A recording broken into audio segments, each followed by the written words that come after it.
পুকুরে মাছের সংখ্যা ৭৫,৪২৫টি, সেখানে আরও ৬,৫৪০টি মাছ চারা হলো এবং তার মধ্যে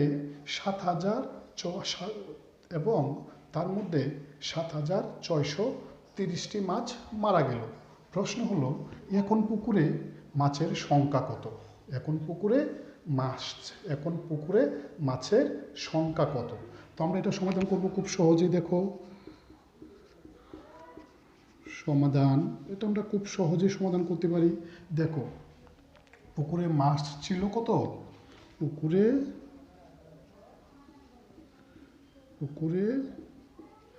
মাছ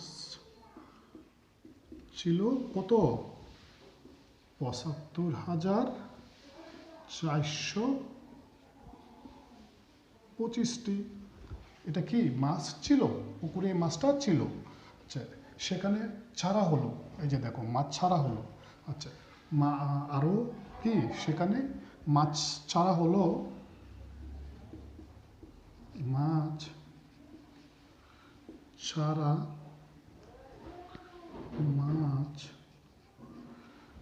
ছাড়া হলো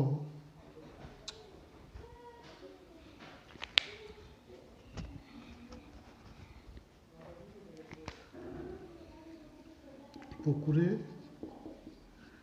আরও মাছ ছাড়া হলো। কী করবো আমরা? এটা যোগ করব। কয়টা ছাড়া হয়েছে দেখো, সেখানে আরও মাছ ছাড়া হয়েছে এই সংখ্যাটা। তাহলে আমরা যোগ করব কত? ৬,৫,৪,০টি। ঠিক আছে, এটা আমরা যোগ করে দেব। তাহলে দেখো ০ আর ০ মিলে গেছে কত? ০। ৪ আর ২ কত? ৬। পরে ৫ আর ৪ আর ৫ কত? ৯। পরে ৫ আর ৬ ১১। ১১ ১ হাতে আছে ১, ৭ আর ১ ৮। এটি হচ্ছে কি পুকুরে মাছ আছে।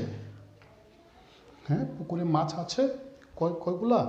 এগুলা মাছগুলা পুকুরে আছে। এখন যে মোট মাছ আছে, দেখো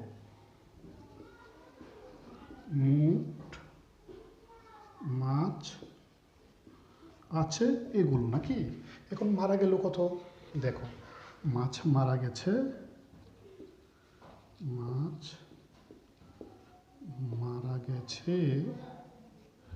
এটা কি করবো আমরা? বিয়োগ করে দেব। কত মারা গেছে? এই সংখ্যাটি মারা গেছে।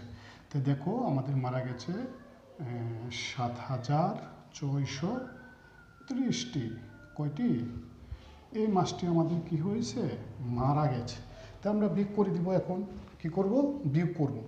০-এর সাথে ০ গেলে কি হয়? ০ হয়। এখন ৬ থেকে ৩ গেলে কত থাকে? ৩। এখন ৯ থেকে ৬ গেলে কত থাকে? ৯ থেকে ৬ গেলে ৩। ৯ থেকে ৬ গেলে কত? ৩। এখন আছে এখানে ১, নিচের সংখ্যা হচ্ছে ৭। ১ থেকে কি ৭ না যায় না। তখন কি করতে হবে? এখানে ১১ ধরতে হবে। তো ১১ থেকে ৭ গেলে কত থাকে? ১১, ৭, ৮, ৯, ১০, ১১ কত থাকে? ১, ২, ৩, ৪ থাকে। এই ১ আইসা পড়বে এখানে। তো এখানে যদি আইসা পড়ে ৮ থেকে ১ গেলে কত থাকে? ৭। এই মাছটি কোথায় আছে? বর্তমানে পুকুরে আছে। কোন মাছটি? এই মাছটি। এটাই হচ্ছে কি? এটাই হচ্ছে তোমার উত্তর। ঠিক আছে, বুঝেছ অঙ্কটা? যদি না বুঝো তাহলে সমস্যা নাই, কমেন্ট বক্সে লিখে দিও, আমরা আবার বুঝিয়ে দেওয়ার চেষ্টা করব। Bye bye.